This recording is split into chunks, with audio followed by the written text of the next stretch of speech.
విశాఖపట్నం దొండపర్తిలో ఘనంగా వినాయక చవితి పందిరి రాటా పూజ. విశాఖపట్నం దొండపర్తిలోని 27వ వార్డులో వినాయక చవితి ఉత్సవాలకు శ్రీకారం చుడుతూ శ్రీ శ్రీ శ్రీ వరసిద్ధి వినాయక పూజా మహోత్సవ కమిటీ ఆధ్వర్యంలో పందిరి రాటా పూజా మహోత్సవాన్ని ఘనంగా నిర్వహించారు.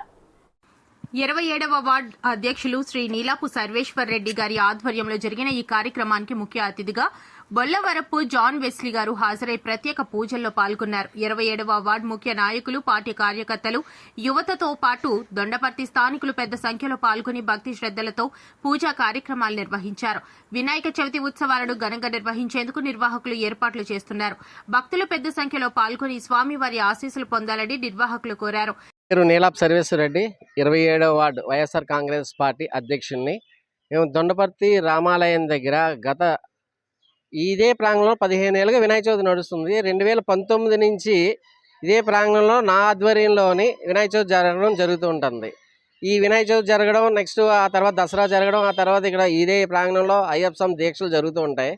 ఎప్పుడు కూడా ఏం జరిగినా సరే వాళ్ళు వినాయక చవితి తాలూకా ఫ్లెక్స్లు మేము పెట్టుకుంటాం, ఆ తర్వాత దసరా పెట్టుకుంటారు, ఆ తర్వాత అయ్యప్ప స్వామి పెట్టుకుంటారు. కానీ ఈరోజు వినాయక చవితి మీద కూడా రెడ్ బుక్ రాజ్యాంగాన్ని ఇక్కడ 27వ వార్డులో దొండపర్తి గ్రామంలోనే అమలు పరుస్తున్నారు.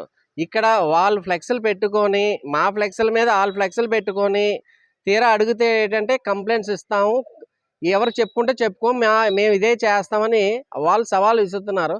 వాళ్ళు ఎంతవరకు దేవుడి విషయంలో కూడా రెడ్ బుక్ రాజ్యాంగాన్ని రాజకీయం చేయడం అన్నది వీళ్ళు కుట్రలు అన్నది నేను ఇప్పటి వరకు చూడలేదు ఈ ఊర్లోని. నా చిన్నప్పటి నుంచి కూడా 48 సంవత్సరాలుగా నేను పైచీలు ఇక్కడ ఇదే గ్రామంలో ఉన్నాను. కానీ ఇంత కుట్రలు, కుతంత్రాలు, రాజకీయాలు అన్నది ఈరోజు ఈ వార్డు ప్రెసిడెంట్ చేస్తున్నాడు. ఒక ఆలీ చైర్మన్గా ఉండి ఒక గుడిలో ఒక వినాయక చవితికి ఆటంకాలు పెడుతున్నావు, మా బోర్డులు తీయము, ఎలా చేస్తావు చూస్తాము, వాటి జోలికి వస్తే కేసులు పెడతామని బెదిరిస్తున్నారు. అంటే వినాయక చవితులు చేస్తే మీరు కేసులు పెట్టేస్తారా? మీ కూడా ప్రభుత్వం అంత నీచంగా స్థితిలో ఉందా మీది? అంటే మీదేనా రాజ్యాంగం?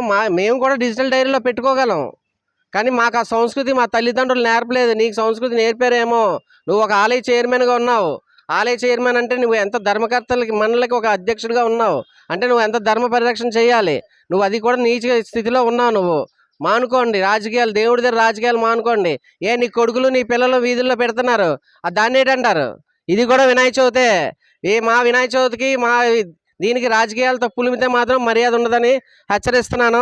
పిచ్చి పిచ్చి చేష్టలు చేస్తే మీకు తగిన బుద్ధి కూడా నేను చెప్తాను, ఓపెన్గా చెప్తున్నాను. మీకు ప్రభుత్వం ఉందనుకుంటే ఎటువంటి తప్పుడు పనులు చేస్తే రేపు వచ్చిన మా ప్రభుత్వం తర్వాత మేము చేయాల్సి వస్తుంది. కాబట్టి వద్దు, దేవుడి దగ్గర రాజకీయాలు చేయొద్దని హెచ్చరిస్తున్నాను. ఎప్పటిలా చేసేదాన్ని ఆటంకపరిచి ఇబ్బందులు పెట్టద్దు అనేసి రిక్వెస్ట్ చేస్తున్నాను. అంతవరకు మీరు చేరితే అంతవరకైనా మేము వెళ్తామని హెచ్చరిస్తున్నాను.